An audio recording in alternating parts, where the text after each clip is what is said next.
नमस्ते मेरे सभी सुनने वालों को। क्या हाल चाल आप सबके। बेटा, हमारे नवंबर के एग्ज़ाम्स में अब बहुत ज़्यादा टाइम नहीं बचा है। सितंबर का मंथ ख़त्म होने को है, अक्टूबर का मंथ बचा है और नवंबर में हम सबके एग्ज़ाम्स हैं। कुछ स्टूडेंट्स पूछ रहे हैं सर नवंबर का एग्ज़ाम नवंबर में होगा या नहीं होगा, कीपिंग इन माइंड कि कोरोना वायरस के केसेस बहुत ज़्यादा बढ़ चुके हैं और बढ़ रहे हैं, तो क्या नवंबर का एग्ज़ाम होगा या नहीं होगा। देखो बेटा, नवंबर का एग्ज़ाम पक्का होगा, उसमें बिल्कुल there are no two opinions. दूसरी बात, क्या एग्ज़ाम टाइमली हो पाएगा। तो अगर आपको याद हो तो मैं शुरू से ये बात बोलता आ रहा हूँ कि एग्ज़ाम टाइमली होंगे, इसमें थोड़ा सा डाउट लगता है। कीपिंग इन माइंड कि कोरोना वायरस के केसेस बहुत ज़्यादा बढ़ रहे हैं, एंड देन आपको ये बात अच्छे से पता है कि अभी कुछ दिन पहले ही बिहार इलेक्शंस अनाउंस हो चुके हैं। And due to Bihar elections definite ये है कि बिहार के जितने भी सिटीज़ हैं वहाँ पे एग्ज़ाम पोस्टपोन होंगे। सिर्फ बिहार में इलेक्शंस हैं, बाकी स्टेट्स में ऐसा कुछ नहीं है। तो what I have to say as per my experience is that only the dates for Bihar will be rescheduled and should not be rescheduled for whole of the country. But still, let us see. We should keep our fingers crossed. हमारे सी institute ने कल 27 तारीख को एक circular भी issue किया है और उसके अंदर उन्होंने कहा है that we will keep in mind the elections of Bihar and we might change the dates. हालांकि उन्होंने ये नहीं कहा कि we might change the dates, लेकिन ये बात तो उन्होंने ज़रूर कही है कि for conducting the examination we will keep the schedule of Bihar elections in mind. तो that is one of the indications है कि इशारा है कि डेफिनेटली हमारा जो सी इंस्टीट्यूट है या तो वो सिर्फ बिहार की डेट्स चेंज करेगा सी एग्जाम्स के लिए। वैसे प्रोबेबिलिटी और चांसेस इस चीज़ के बहुत बहुत कम होते हैं कि वो पूरे इंडिया की डेट्स चेंज कर दें, but then that remains to be seen कि हमारा सी इंस्टीट्यूट क्या करता है। मेरे को एक छोटी सी बात ये लगती है, मेरे मन की बात है कि सी इंस्टीट्यूट को लगभग 15-20 दिन, एक महीना एग्ज़ाम्स को पोस्टपोन कर ही देना चाहिए। कीपिंग इन माइंड कि 15 नवंबर के आसपास दिवाली भी है, फिर बिहार के इलेक्शंस भी हैं और कुछ और ऐसी चीज़ें जैसे कोरोना वायरस का इस समय माहौल चल रहा है। सो कीपिंग इन दो things in mind it would be better कि अगर एग्ज़ाम्स को पोस्टपोन किया जाए, but then this is not an excuse, ये कोई एक्सक्यूज़ नहीं है। अक्रॉस इंडिया बहुत सारे एग्जाम्स कंडक्ट हो रहे हैं, कुछ ऑनलाइन हुए हैं, कुछ ऑफलाइन हुए हैं, लेकिन एग्जाम्स हो रहे हैं। The life is coming back to the normal even though या despite of the cases on the rise, the cases are rising. चलो, तो ये सारी बातें हम लोगों ने 26 सितंबर को एक टेस्ट कंडक्ट किया था। ये हमारी सीरीज का लास्ट टेस्ट था। अगर आप सबको याद हो तो अगस्त के मंथ में मैंने इनकम टैक्स के सारे चैप्टर्स के टेस्ट आपसे लिए थे थोड़ा थोड़ा करके, एंड देन सितंबर के मंथ में अब हम लोगों ने जीएसटी के टेस्ट अपने कंप्लीट कर लिए हैं। मेरे बेटा, अक्टूबर का मंथ एज मैंने पहले आपके साथ अनाउंस किया था कि मैं अब फुल पेपर का टेस्ट स्टार्ट कर दूंगा। Yes, I will be conducting the test for the full paper. उससे पहले एक चीज़ ये है कि बहुत सारे स्टूडेंट्स ने मेरे को व्हाट्सएप्स पे, मेल्स पे ये बात कही है कि सर जब आपने अगस्त में और सितंबर में टेस्ट कंडक्ट किए थे तो we were not fully prepared, and because we were not fully prepared we did not appear for the examinations या test for that matter. So please make out some arrangements की जो पास exams हैं हम उनके भी टेस्ट आपको दे सकें। तो बेटा, starting from 1st of October, I am sorry गलत बोल गया, starting from 1st of October और माइट भी 2 अक्टूबर, माइट भी 3 अक्टूबर, मैं देखूंगा, प्लान करूंगा जैसे प्लान बन पाएगा, but starting the first week of October we will be giving you the test on daily basis. यही सारे टेस्ट जो हमारे ऑलरेडी हो चुके हैं, 9 टेस्ट, ये 9 दिन तक हम लोग चलाएंगे। In the first week of October इनको हम लोग स्टार्ट कर देंगे, and then after the completion of those 9 tests उसके बाद ही हम लोग फुल सिलेबस का टेस्ट स्टार्ट करेंगे। Time now to announce the result. मैं आप सबके साथ रिजल्ट अनाउंस कर देता हूं, and as usual and as expected, Vaibhav Kalra, he is the top scorer. Vaibhav Kalra has top scored. He has scored 44 out of 45. Then Harsh Banushali has scored 43 out of 45. Shike Sial has scored 43. Ekta Arora has scored 41. Dhruvanshu Shekhar has scored 41. Ananya Srivastav has scored 41. Raj Jaiswal has scored 39. Ronak Jain has scored 39. Prasuk Jain has scored 39. And Kuldeep Singh Bhogal has scored 38. Nakshatra again is at 38. Satyam Sarup is again at 38. These are top 10 performers. These are top 10 or top 12 performers of our class. मेरे बेटा आप सबको एक छोटी सी बात बता देता हूँ due to some family issues भी बता देता हूँ. मेरे पिताजी की तबीयत ठीक नहीं है, he is in ICU, but as I have promise you कि मैं आपको टेस्ट का सोल्यूशन जरूर दूंगा. तो here I am with the recorded session. ये रिकॉर्डेड सेशन है, ये लाइव सेशन नहीं है. मैं ये क्लास रिकॉर्ड कर रहा हूँ and then I will be moving to the hospital to be with my father. तो well done all of you. Vaibhav, really good. Vaibhav, you have been performing consistently well over past 9 weeks. Very well done, beta. Shabash. And अगर ऐसा ही अगर आपका preparation बाकी subjects में भी है जैसा आपने टैक्स में प्रिपेयर किया हुआ है, अगर आप बाकी सब्जेक्ट्स में भी ऐसे ही प्रिपेयर्ड है तो I will not be surprised at all if I see you in top 20 students of the country. I hope you got the meaning what I'm wanting to say. Vaibhav, very well done. Vaibhav, Harsh, Siki, Ekta, I'm really happy for you. क्योंकि मेरे को अच्छे से याद है आपने income tax के test नहीं दिए थे. You started with GST और GST के जो एकता शुरू के 1-2 टेस्ट थे वो आपके स्पॉइल हुए थे और उसके बाद now you have started performing really well. Ekta, you are for CMA, मेरे को अच्छे से याद है और CMA एग्जाम दिसंबर में है. Still long way to go. आपके लिए काफी टाइम है, अक्टूबर नवंबर दिसंबर, ऑलमोस्ट 2.5 महीने का टाइम आप लोग आपके पास है. Then we have Kuldeep Bhogal. Kuldeep, very well done.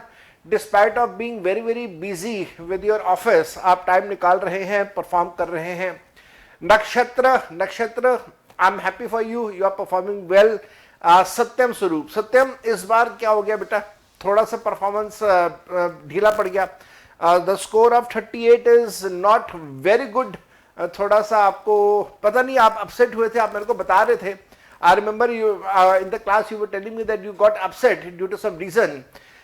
चलो कोई बात नहीं, अक्टूबर का मंथ अभी आपके पास है, प्रिपेयर कीजिएगा. जहां पे भी आप सभी स्टूडेंट्स को जहां पे भी कभी भी कोई भी दिक्कत हो, कभी भी कोई इश्यू हो, आप मेरे को कांटेक्ट कीजिएगा. कोशिश ये करो कि आप सीधा मेरे को कॉल कर लो. आप में से ज्यादातर स्टूडेंट्स के नंबर्स मेरे पास सेव्ड हैं, तो मैं अगर आपका कॉल मिस कर देता हूं किसी भी रीजन से तो मैं आपको कॉल बैक जरूर करूंगा. ठीक है जी. तो कॉल जरूर कीजिए अपने डाउट्स के लिए और प्रेफर कीजिएगा व्हाट्सएप ओवर द टेलीग्राम. पता नहीं समहाउ मैं टेलीग्राम में कभी कंफर्टेबल फील ही नहीं करता. WhatsApp is more comfortable for me. Coming to this test आसान सा था. इस बार मैंने थोड़ा सा आसान टेस्ट बनाया था. ओनली कीपिंग इन माइंड कि थोड़ा सा आप लोगों को बूस्ट मिले, ओनली कीपिंग इन माइंड कि थोड़ा सा आप लोग इंकरेज हों. The paper was comparatively easy when we compare this paper with the papers जो मैंने इससे पहले आप लोगों के लिए लिए थे. ज्यादातर क्वेश्चन छोटे क्वेश्चन थे, 1 नंबर के क्वेश्चन थे. क्वेश्चन नंबर 1 1 नंबर का था. इनफैक्ट पहले 10 क्वेश्चन सारे ही 1 नंबर के क्वेश्चन थे. क्वेश्चन आसान से थे, कुछ डायरेक्ट क्वेश्चन थे, थोड़े से ट्विस्टेड थे, कहीं पे मैंने सेक्शंस आप लोगों से पूछे हैं. क्वेश्चन नंबर 1 है, which section allows you to take ITC in the electronic credit ledger on the self assessment basis. Electronic credit ledger that means ITC वाला लेजर जहां पे आपने कोई गुड्स परचेज करे हैं, सर्विसेज अवेल करी हैं, ली हैं और उसके ऊपर आपने GST की पेमेंट किया है. तो वो जो GST का पेमेंट आपने सप्लायर को किया, सप्लायर ने अपनी रिटर्न सबमिट करी होगी, तो आपके इनपुट आपके इलेक्ट्रॉनिक क्रेडिट लेजर में उसका रिफ्लेक्शन आ रहा होगा. ये सारी बातें सेक्शन नंबर 41 से रिलेटेड हैं. हम लोगों ने अपनी क्लास के अंदर सेक्शन नंबर 41 को बहुत डिटेल में किया था. क्वेश्चन नंबर 2 मैंने आपको जो दिया वो थोड़ा सा ट्रिकी क्वेश्चन था. क्वेश्चन नंबर 2 में आईटीसी से रिलेटेड है। सेक्शन 17 सबसेक्शन 5 हमें बताता है कि जो vehicles which are used for the transportation of goods, उसके ऊपर आपको आईटीसी मिलेगा और बाकियों के ऊपर आपको आईटीसी नहीं मिलेगा। So do you seriously believe that road rollers are used to carry goods? Answer is no. अब आप एक काम कीजिएगा, सभी लोग सभी स्टूडेंट से रिक्वेस्ट करूंगा कि ये जो 4 वर्ड्स है ना, excavators, road rollers, tippers and dumpers, ये ना आप गूगल पे सर्च करना, और जैसे आप गूगल पे लिखोगे ना इनका नाम, ऊपर आपके पास ऑप्शंस आ जाती हैं, ऑल, वेब, न्यूज, इमेजेस, ऐसे करके। तो इमेजेस पे क्लिक करना। जैसे आप इमेजेस पे क्लिक करोगे बहुत सारी फोटोग्राफ्स आ जाएंगी। There you will be in a better position to understand that what are road rollers, what are tippers, what are dumpers, what are excavators, ये क्या होते हैं। आपको मैं वैसा बता देता हूं। एक्सकेवेटर्स आर बेसिकली मशीन्स जो कि जमीन खोदने के लिए काम आती है, बिल्कुल वैसे जैसे आपने जेसीबी मशीन्स देखी होंगी। याद रखिएगा, जेसीबी मशीन जो है वो जेसीबी एक कंपनी का नाम है, मशीन का नाम नहीं होता। मशीन को हम लोग बोलते हैं या तो एक्सकेवेटर्स या हम लोग उनको बोलते हैं अर्थ movers. These machines are technically called as excavators or they are technically called as earth movers. And JCB is the name of the company जो ये वाली मशीन बनाती है, और ऐसे और भी बहुत सारी कंपनीज है जो ये मशीन्स बनाती हैं। Road rollers are again such machines जो कि गुड्स को कैरी करने के लिए काम नहीं आती, लेकिन tippers and dumpers are just like trucks. तो these are used to carry goods from one location to the another location. So for these, ITC will be available. So my answer will be 3 and 4. 3 and 4 is my answer. Answer is my B. Then question number 3 था again 1 number का। ITC से related है। अगर एक supplier है जिसने goods या services के ऊपर GST पे किया है एंड वो जो ITC क्लेम कर रहा है that is due to fraud, misrepresentation of facts, तो फिर क्या वो आईटीसी क्लेम कर पाएगा या वो आईटीसी क्लेम नहीं कर पाया? आंसर इज सेक्शन 17 सबसेक्शन 5 ने स्पेसिफिकली डिसअलाउ किया है कि ऐसे सिचुएशंस में हम किसी प्रकार का कोई आईटीसी अलाउ नहीं करेंगे। Then we have question number 4, non resident taxable person. तो एनआरपी, नॉन रेसिडेंट पर्सन के बारे में बात कर रहे हैं। Has bought some goods from China for the trade fair to be organised at Delhi. At the airport, he has paid the custom duty as well as he paid IGST. ये जो IGST है Customs Act के accordingly है, as well as he paid IGST. Will he get the credit of IGST that has been paid by him? The answer is big yes. Answer is big yes. वो जो IGST पे करेगा उसका credit मिलेगा। Answer is yes. हालांकि इसका कोई बहुत डिटेल डिस्कशन ITC के चैप्टर में हम लोग नहीं करते हैं, बट जब कस्टम से ड्यूटी का चैप्टर पढ़ते हैं तो वहां पे इसका डिटेल डिस्कशन होता है। अब प्लीज अपसेट मत होना कि सर कस्टम्स तो हमारे सिलेबस का पार्ट नहीं है, तो कोई बात नहीं, सीएमए वाले स्टूडेंट्स के सिलेबस का पार्ट है। तो I kept CMA students as well in the mind before preparing this paper, but then all said and done ITC of the custom duty is allowed. जो भी आईजीएसटी होगा उसका हमें आईटीसी मिलता है। Then question number 5, question number 5 जो है again 1 number question था। Inputs are procured by mister J for his business and the same are being utilised in the manufacturing of the exempted as well as the taxable goods. How much of the ITC on such inputs can be claimed? मेरे बेटा, जब exempted और taxable goods दोनों बन रहे हैं तो हमें याद रखना होगा इनपुट्स के लिए और कैपिटल गुड्स के लिए, इनपुट्स के लिए और कैपिटल गुड्स के लिए प्रोपोर्शनेट आईटीसी मिलता है। वो प्रोपोर्शनेट कैसे कैलकुलेट करते हैं उसके लिए इनपुट के लिए we have rule number 42 and capital goods के लिए we have rule number 43। Rule number 43 के अंदर इस बार अमेंडमेंट भी है, और मैंने अपनी अमेंडमेंट क्लास में भी ये बात बोली कि जो अमेंडमेंट है आप उस अमेंडमेंट को बहुत ज़्यादा सीरियसली ना लीजिएगा। वो अमेंडमेंट प्राइमरली मेनली फाइनल के स्टूडेंट्स के लिए होना चाहिए, इंटरमीडिएट लेवल पे हमें वो नहीं करना चाहिए। Then question number 6 again was for 1 mark. Mr. Aman purchased goods from Mr. Chetan, a composition dealer, worth 1 lakh rupees. Since Mr. Chetan was a trader, so he was supposed to pay only 1% of the turnover as a tax. The item so purchased was otherwise liable to tax at 12%. What is the amount of the credit which Mr. Aman is so eligible to take? अब देखो ये जो पूरा question है, ये पूरा जो question है, ये क्वेश्चन ही कॉम्पोजिशन स्कीम से रिलेटेड है। कॉम्पोजिशन स्कीम में आप लोगों को ये बात बहुत अच्छे से पता है कि जो कॉम्पोजिशन डीलर है वो अपने रिसीवर से, अपने परचेजर से वो आईटीसी वो जीएसटी चार्ज नहीं करेगा और जीएसटी वो अपनी पॉकेट से पे करेगा।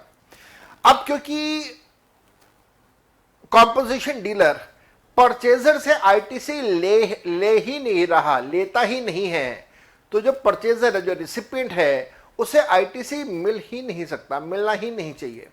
और साथ साथ में कॉम्पोजिशन स्कीम का जो section 10 subsection 1, 10 subsection 2, section 10 subsection 2A नया आया, इन सभी सेक्शंस में एक बात लिखी है जो कॉम्पोजिशन स्कीम में है कि साहब अगर कोई व्यक्ति कॉम्पोजिशन स्कीम फॉलो कर रहा है तो उससे खरीदने वाला जो भी व्यक्ति होगा उसे आईटीसी नहीं मिलेगा। No conditions attached, he will not be allowed any ITC. तो यहां पे answer is that he will not be allowed any ITC, purchaser को कोई आईटीसी नहीं मिलेगा। देन क्वेश्चन नंबर 7 है, फिर से 1 नंबर का क्वेश्चन है। ज्ञान Gurukul private limited purchases the machinery on 15th of July of the preceding year for 10 lakh rupees on which IGST was paid at 18%. It availed ITC and utilized the capital goods. On 16th of October of the current year, it sold the machinery as a second-hand goods for 7,50,000 rupees.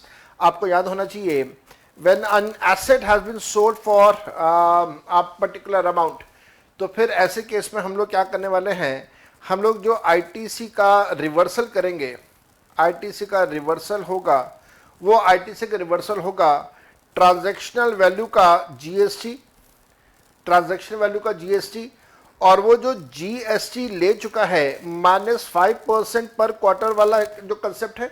अब अगर आप में से किसी student ने मेरी classes करी हैं तो मैंने आपको बताया था कि 5% का कंसेप्ट कैसे आया, why this is 5, why this is not 4, why this is not 6, why this is 5, वो मैंने आपको कैलकुलेशन करके दिखाया था। Life has been taken at 60 months, that is 5 years। 60 months को अगर परसेंटेज में कन्वर्ट करते हैं and then that percentage converted to 3 months is equal to the 5%, वो सारा का सारा मैंने कंसेप्ट आपको सिखाया था। और आपको ये भी अच्छे से याद है कि हम लोग इन दोनों का हायर लेके आईटीसी का रिवर्सल करेंगे। आप इस कंसेप्ट को एक बार देखिएगा, किसी तरीके का कोई इशू आता है इसमें अगर आपको, तो आप इनसे पूछ सकते हैं। याद रखिएगा यहाँ पे 126 और 135 का higher is 135, that is why the answer is B 135। Even though honestly speaking ये क्वेश्चन 1 नंबर का होना ही नहीं चाहिए, ये क्वेश्चन 3 या 5 नंबर, 3 या 4 नंबर का होना चाहिए। मैंने थोड़ी सी जाती करी आप लोगों के साथ इस क्वेश्चन को 1 नंबर के लिए देखें। Then we have question number 8, again 1 number का। GGC Private Limited merges with AVC Private Limited. The unutilized balance of ITC of the GGC Private Limited is of 20 lakh rupees, which has been transferred to the electronic credit ledger of ACV या AVC Private Limited. Is there any requirement of submission of certificate issued by the practicing chartered accountant or the cost accountant certifying the sale, transfer, amalgamation, etc.? बेटा answer is yes. यहाँ पे chartered accountant और cost accountant से certification लेना होगा। ध्यान रखिएगा अगर आईटीसी का अमाउंट 2 लाख से ज़्यादा है ट्रांसफर की केस में तो वो तो वैसे ही लेना है। तो यहाँ पे हालांकि 2 लाख की बात हो रही है, हाँ मेरे ख्याल से शायद 2 लाख की बात हो रही है, 20 लाख की बात हो रही है, इस वजह से आईटीसी लेना होगा। 2 लाख का कट ऑफ है, आपको इस बार इसका ध्यान रखना होगा।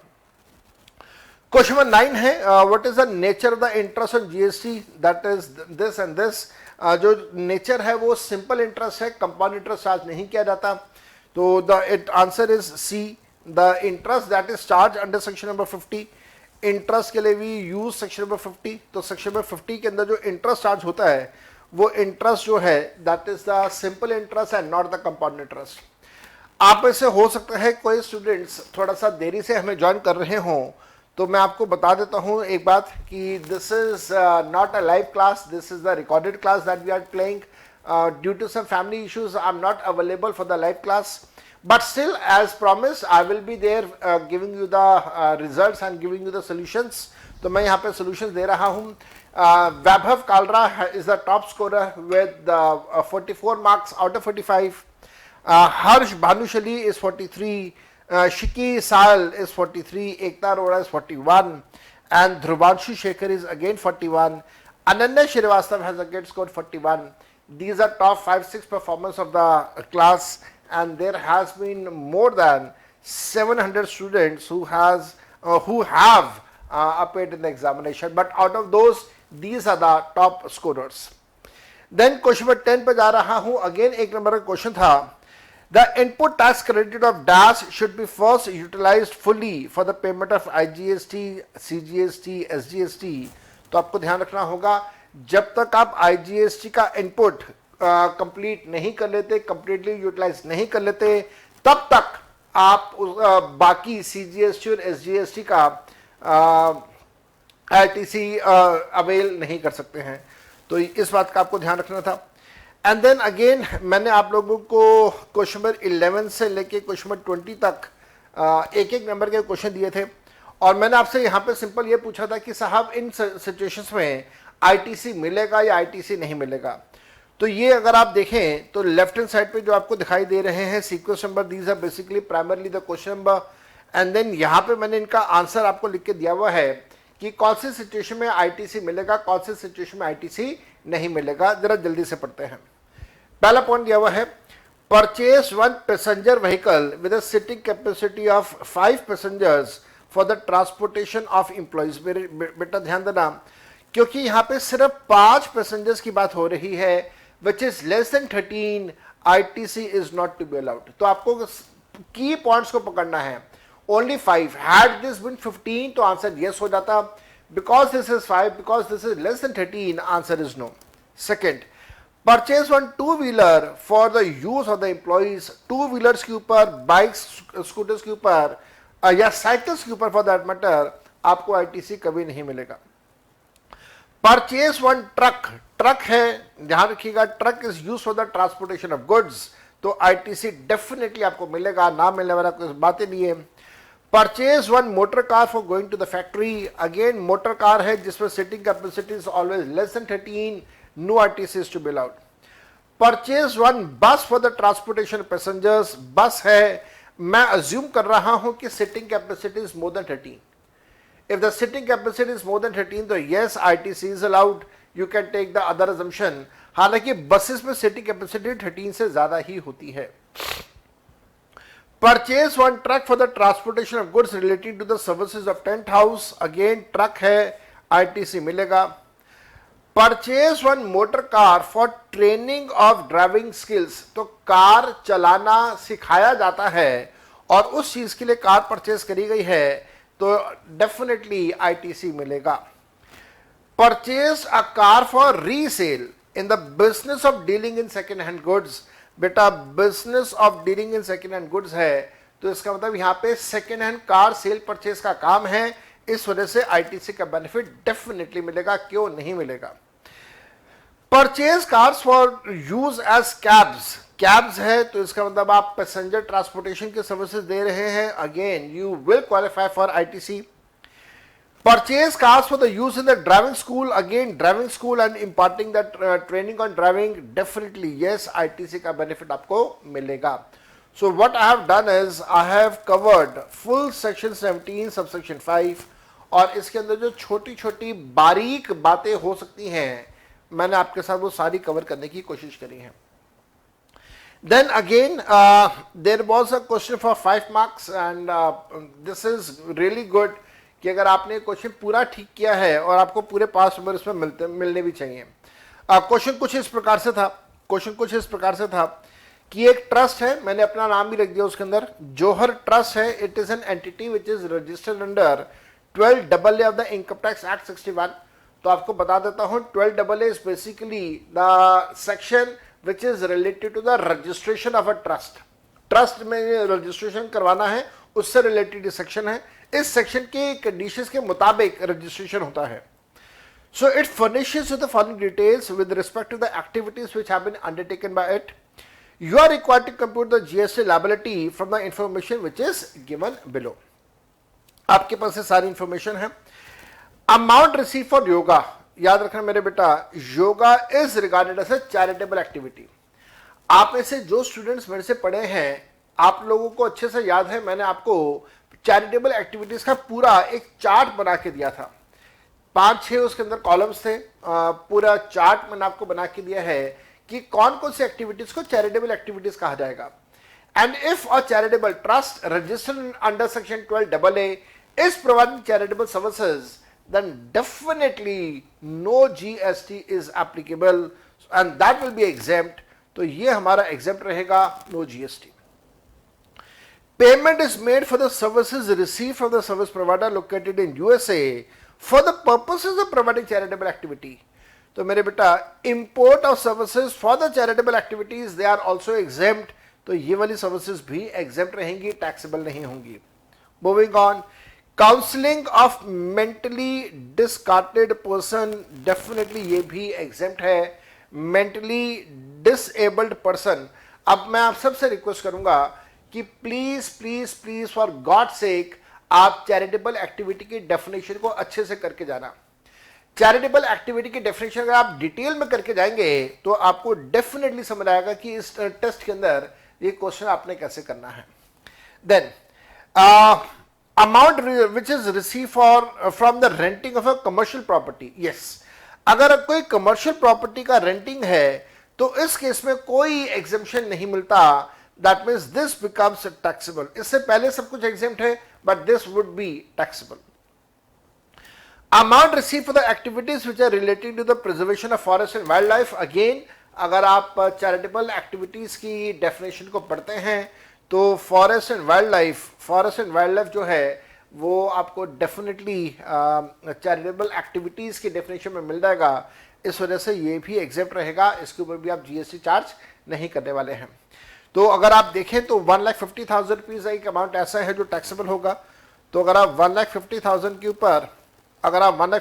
के ऊपर जीएसटी चार्ज करते हैं 9% का, 9+9 अगर मैं लिख दूं यहाँ पे तो शायद कोई मेरे ख्याल से दिक्कत नहीं होनी चाहिए आपको।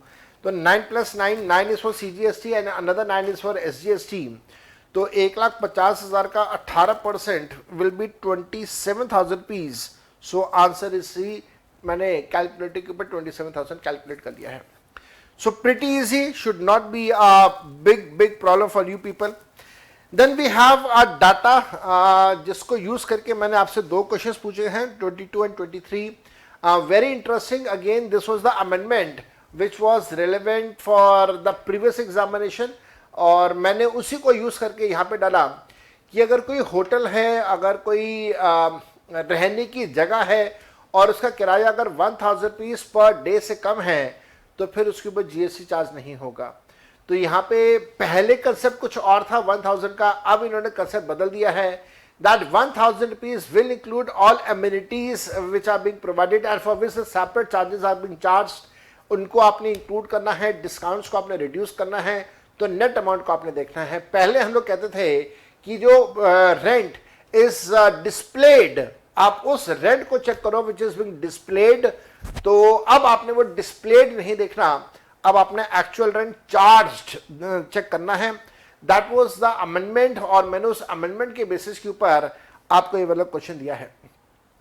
GGC Limited organizes a trekking tour in Rishikesh and provides the accommodation in camps for which the tariff charge is 800 rupees per day. In addition to this, 300 rupees per day is also charged for sleeping suits. So 800 plus 300 is 1,100. The company is offering a discount of 20% on 800. 20% on 800 means 160. तो अगर आप discounts को less करके और amenities का amount add करके check करें तो this will come to 940. Since this amount is less than 1,000 rupees, no GST is to be charged. तो मैंने आपसे यही पूछा कि साहब पहले तो आप ये बता दो कि what is the value of the taxable services. तो value is 940। I don't think कि इसके अंदर कोई इशू होना चाहिए। आप में से किसी एक स्टूडेंट का फोन आया था एंड ही वाज सेइंग, मेरे को नाम भी याद नहीं आ रहा, मैं शायद मोबाइल में देखूं तो याद आ भी रहा है, एंड ही वाज सेइंग कि सर 22 का ऑप्शन क्लिक नहीं हो रहा, ऑप्शन 22 का क्वेश्चन 22 का ऑप्शन क्लिक नहीं हो रहा। मैं आपकी बात नहीं समझ पाया था कि क्लिक नहीं हो रहा। भाई सारी दुनिया ने किया, हो सकता है आपका फोन उस समय हैंग हो गया हो या कोई और इशू आपके फोन में रहा हो, otherwise from our side it was running perfectly fine, कोई इशू नहीं था। देन क्योंकि ये 1000 से कम है इस वजह से आप इसके ऊपर जीएसटी चार्ज नहीं करेंगे। अगेन 2 नंबर का क्वेश्चन था कि जीएसटी होगा या नहीं होगा, तो आंसर इज कि इसके ऊपर आप जीएसटी चार्ज नहीं करेंगे। And then I have given you the solution for this. फिर मैंने आपको क्वेश्चन नंबर 28 से लेके 24 तक के क्वेश्चंस दिए थे, 2-2 नंबर के क्वेश्चन थे। तो ये जो 2-2 नंबर वाले क्वेश्चन थे इसके अंदर आपने बताना था कि क्या सर्विसेज टैक्सेबल हैं या सर्विसेज एग्जेम्प्ट है। So on the left hand side मैंने जो ये सीक्वेंस दिया हुआ है, this is basically the question number, and then on the right hand side मैंने आपको बताया है कि क्या टैक्सेबल है क्या एग्जेम्प्ट है, और इसके बीच में मैंने आपको क्वेश्चन दिया हुआ है। तो पहले क्वेश्चन 24 पढ़ते हैं। क्वेश्चन 24 कहता है that services which are provided to the recognized sports body by an individual as a player, as a referee, as an umpire, as a coach, as a team manager for the participation in the sporting events which are organized by the recognized sports body। तो आप में से जितने students ने मेरे से classes करी हैं आप सबको बहुत अच्छे से याद होगा, मैंने आपको बीसीसीआई और बीसीसीआई में विराट कोहली का एग्जाम्पल यहां पे दिया था। विराट कोहली बीसीसीआई के कहने पे इंडिया के लिए जो मैचेस खेलता है वो एग्जेम्प्ट रहेंगे, वो टैक्सेबल, उसके ऊपर जो रेम्यूनरेशन मिलेगा वो एग्जेम्प्ट रहेगा, उसके ऊपर कोई जीएसटी चार्ज नहीं होगा। मैंने आपको के साथ डिबेट किया था कि विराट कोहली अगर रॉयल चैलेंजर्स बैंगलोर की तरफ से आईपीएल मैच खेलता है तो क्या होगा, क्या उस रेम्यूनरेशन के ऊपर जीएसटी लगेगा या नहीं लगेगा, whether that is covered under the recognised sports body. Let me tell you, IPL is a separate body, separate from BCCI. BCCI is not running IPL. आप में से जिनको पता है बात, बहुत अच्छी बात, जिनको नहीं पता गांठ बांध लीजिए, BCCI is not running IPL. BCCI is a separate body, IPL is a separate body, ठीक। So we had a detail discussion about IPL, BCCI और बहुत सारी चीजें और। Then services of a player to a franchise which is not a recognised sports body. तो मेरे को याद आता है कि मैंने आपके साथ ये डिस्कस किया था कि साहब हमारे देश के अंदर बहुत सारी लीग्स आजकल चल रही हैं। कबड्डी लीग है, मेरे ख्याल से if I am not mistaken तो कुछ टाइम पहले शायद बास्केटबॉल लीग स्टार्ट हुआ था, and now we are planning to start with the swimming league as well, basketball, badminton league चलता है, फुटबॉल लीग हमारे पास है, इंडियन सुपर लीग जो है, ISL है। तो ये सारे लीग्स हैं। तो अगर ये इसमें से कोई अनरिकॉग्नाइज्ड है तो फिर जो प्लेयर सर्विसेज दे रहा है, रेम्यूनरेशन ले रहा है, वो टैक्सेबल होगा, लेकिन अगर वो रिकॉग्नाइज्ड है तो फिर वो एग्जेम्प्ट रहेगा। Then services by a recognized sports body to another recognized sports body, मैंने आपको इसका एग्जाम्पल दिया था कि इंडियन ओलंपिक एसोसिएशन अगर सर्विसेज देता है इंडियन हॉकी फेडरेशन को, यही वाला एग्जाम्पल मैंने आपको दिया था एज इट इज, तो वो एग्जेम्प्ट रहेगा एंड सो ऑन। फिर मैंने आपको याद होगा तो मैंने आपको बताया था कि कुछ टाइम पहले हमारा जो बॉक्सिंग फेडरेशन था उसकी रिकग्निशन खत्म कर दी गई थी बिकॉज उसके अंदर कुछ फ्रॉड्स वगैरह थे। फिर मैंने आपको रेसलिंग के बारे में भी बताया था कि रेसलिंग फेडरेशन जो है उसके ऊपर भी प्रॉब्लम्स चल रही हैं एंड सो ऑन। बहुत सारी बातें मैंने पूरी क्लास के अंदर करी थी। Then we have services by an individual as a selector, as a commentator. Harsha Bhogle के बारे में हम लोगों ने बात करी। एज ए क्यूरेटर, क्यूरेटर का मतलब होता है जो ग्राउंड की मेंटेनेंस करता है, जो ग्राउंड की मेंटेनेंस करता है। आप सबको अच्छे से याद है कि महेंद्र सिंह धोनी की जो मूवी आई थी MS धोनी, उसके अंदर दिखाया गया था कि महेंद्र सिंह धोनी के फादर वहां पे रांची में स्कूल के अंदर जो क्रिकेट ग्राउंड था उसकी देखभाल करते थे। तो that means he was working there as a curator. तो इन सब की सर्विसेज हमेशा टैक्सेबल होती है, कभी भी एग्जेम्पशन नहीं मिलेगा। Then services of an individual as an umpire referee when they are provided directly to the recognised sports body, तो ये भी एग्जेम्प्ट रहेगा। जो रेम्यूनरेशन कमाएंगे वो कभी भी टैक्सेबल नहीं होगा। देन मैंने अगेन आप लोगों से एक एक नंबर के, दो दो नंबर के कुछ क्वेश्चंस पूछे हैं। दो दो नंबर के मैंने आप लोगों से कुछ क्वेश्चंस पूछे थे, डिपेंड जहां पे आपका आंसर था कि भाई ये टैक्सेबल होगा या एग्जेम्प्ट होगा। पहला वाला मेरे को ऐसा लग रहा है कि बहुत ज्यादा आसान था, इसकी वेटेज 2 नंबर नहीं होनी चाहिए थी। That was related to the foreign currency management which is receive by RBI. याद रखना आरबीआई के सर्विसेज जो है वो हमेशा टैक्सेबल रहती हैं। आरबीआई जो सर्विसेज दे रहा है वो टैक्सेबल है, अपार्ट फ्रॉम वेरी फ्यू जो कि जिनका एग्जेम्प्ट रखा गया है।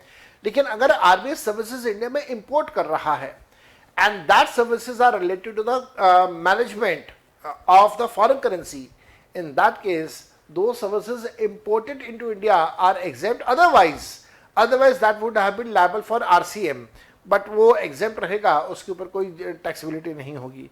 एंड देन इसको मैंने बहुत अच्छे से रिलेट करके समझाया था। I related this with the import of services अपनी क्लासेस के अंदर, and I did a wonderful job. This is what I feel. Then Indian tour operator है, अगर वो जापानीज नेशनल को सर्विसेज दे रहा है for the tour in Europe, ये एग्जेम्प्ट रहेगा। और ध्यान रखना ये वाला तो ये एग्जेम्प्ट है, ये भी एग्जेम्प्ट है। और ये वाला पॉइंट जो है ये तो हमारे एग्जाम के अंदर भी 2 या 3 बार पूछा जा चुका है, तो आप इसको अच्छे से करके जाइएगा, इसको आपने छोड़ना नहीं है। और मैंने अपनी क्लासेस के अंदर मेक माई ट्रिप का एग्जाम्पल, MMT का एग्जाम्पल दिया था।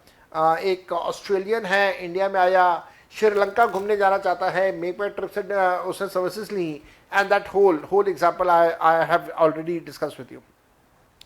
Then we have higher secondary school which is affiliated to CBSE, central board of secondary education.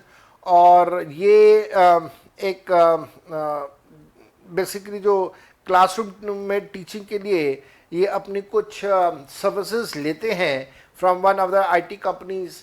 If you can recall, आज हमारे पूरे हिंदुस्तान में बहुत सारे स्कूल्स ऐसे हैं जिनके अंदर स्मार्ट बोर्ड्स लगे हुए हैं, तो teachers are writing on the smart boards. और बिल्कुल स्मार्ट बोर्ड्स वैसे बिल्कुल वैसे ही स्मार्ट बोर्ड्स हैं जैसे हम लोग एल्डाइन में यूज़ किया करते थे। जब मैं एल्डाइन में था तो यू माइट हैव सीन कि हम लोग वो स्मार्ट बोर्ड्स के ऊपर लिखते थे, और वो स्मार्ट बोर्ड्स के ऊपर जो लिख रहे हैं वो सेव होता रहता था, और उनकी स्लाइड्स आप लोगों को दे दी जाती थी ऑन योर LMS। तो that those kind of smart boards, तो वो जो स्मार्ट बोर्ड्स हैं, अगर वो स्मार्ट बोर्ड्स लगवाए हैं या इस प्रकार की और कोई सर्विसेज हैं, तो those services are to be taxable, they are to be taxed. इनको आपने एग्जेम्पशन नहीं देनी है, तो these services are to be taxed. तो this was the paper which I certainly believe that this was pretty easy. ज़्यादा इसके अंदर परेशानी नहीं थी किसी भी स्टूडेंट को। बेटा ये मैं फिर से आपको बता रहा हूँ एक बार कि this was a recorded session primarily because of two reasons. One, my father is not keeping well, so I have to visit him to the hospital. Second, आज हमारा एक लाइव सेशन चल रहा है at Unacademy, and I'm taking the income tax marathon at Unacademy. अगर आप मेरे को इनकम टैक्स मैराथन के लिए ज्वाइन करना चाहते हैं एट Unacademy, अगर आप मेरे को ज्वाइन करना चाहते हैं तो आप लाइव सेशन के लिए मेरे को ज्वाइन कीजिए। व्हाट्सअप नंबर है 8010921000। आप इस नंबर के ऊपर, आप इस व्हाट्सएप नंबर के ऊपर सिर्फ मैराथन ये वर्ड लिख के व्हाट्सएप पे भेज दीजिए। आपके पास मैराथन के नोट्स आ जाएंगे जो मैं यूज कर रहा हूं Unacademy पे, और साथ साथ में Unacademy का जो क्लास का लिंक है वो क्लास का लिंक आपके पास आ जाएगा। आप उस लिंक को यूज करके डायरेक्टली, अगर आपके पास मोबाइल ऐप है तो ठीक, नहीं है तो free of cost mobile app download कीजिए। फ्री ऑफ कॉस्ट अपने आप को उसके अंदर रजिस्टर कर लीजिए by using your mobile number, and then you can directly start with my class 100% free of cost, no charges are to be incurred. हाँ, जो इंटरनेट आपका यूज होगा सो होगा, and but there would be no charges. This marathon will run for 8 hours. 8 घंटे का ये marathon है, आप जरूर आइए इस मैराथन में, and I hope you will B enjoying this thing. और मैं आपको बता देता हूँ मैराथन जो है ये 2 मैराथन है, ये 2 मैराथन हैं। आज 28 तारीख को 28 सितंबर को 10 बजे से 8 घंटे 8 घंटे के लिए हम लोग इनकम टैक्स का मैराथन कर रहे हैं। एंड देन 2 अक्टूबर को अगेन सुबह 10 बजे से अगले 8 घंटे के लिए हम लोग जीएसटी का मैराथन करने वाले हैं। तो I hope to see you everybody there in the live session in the very large numbers, and that is the main reason जिसकी वजह से ये recorded session मैंने आपको दिया है। And apart from that, the other reason is my family issues, but then I have fulfilled my commitment of coming to you with the solution. Best of luck to all of you. I'm very happy for the students who have performed exceptionally well. I have had a very good response over the last 9 weeks. Approximately 700 students have appeared in our test series, जहाँ पे वैभव कालरा, हर्ष भानुशाली, शिकी सयाल, एकता Arora and ध्रुवांशु Shekhar, they have been the top performers of our classes. I expect to see you in my classes over there at Unacademy as well as to at other platforms. Till that time, I meet you again in the month of October with the full syllabus. Bye bye from our side. Love you all. Best of luck to all of you. कभी भी कोई doubt हो, किसी भी level का कोई doubt हो, income tax में हो, जीएसटी में हो, मेरा ये नंबर आप सबके पास है, सेव कर लीजिएगा, मेरे को तंग जरूर कीजिएगा। I love to listen from your side. Bye bye.